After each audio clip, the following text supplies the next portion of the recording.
Valley Breeze Tatpadagi Thodok Amada Car Ama Iril Turel Da Tasinkhre gari aduda tonglakpa Mapa Macha Siningchit Hinghoure Thodok Singasi Nungthil Pung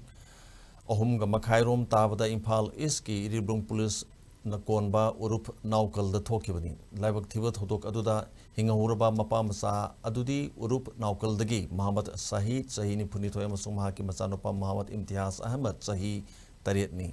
SKTV na Thodok Thokpham dagi phangba pauda Muhammad Said na mahaki masanupabu Maruti Suzuki Esta amada tuition thinba chatpada laibak thibu thodok osi nangkhibani loinana thodok aduda car aduga punna Mapa Macha Turel Da Tasinkhre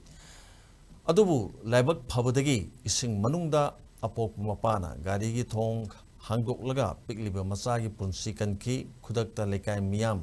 changsilakpadagi ka hena Thokadaba Kudong Tibadagi Kanmaga Mauki Hari Amoromda Mapa Machana Thorokpakar Adudi Iril Turel Da Tasinduna Laikre Loinana Turel ge Ising Imai Wangba Amadi Irei Kanmana Maram Oraga Hozuk Pauba Thiba Phangdri Valley Breeze Adu Kairao Assembly Constituency gi Manung Su Chaliba Arapti Amadi Urup Naokal Khul Ani Phaunariba Iril Turel Matakta Saba Miyam gi Lifeline Oidiba Lambini Matam Kharagi Mamangdagi Thong Adugi Upak Tekpa Kaiba Yauna Pibam Soktuna Lakibani Adu Miyam gi Chataba Yadaba Maru Lambi Oina Sizinabana Lekai Miyamna Sel Kainaduna Samjinduna Lakpani Hari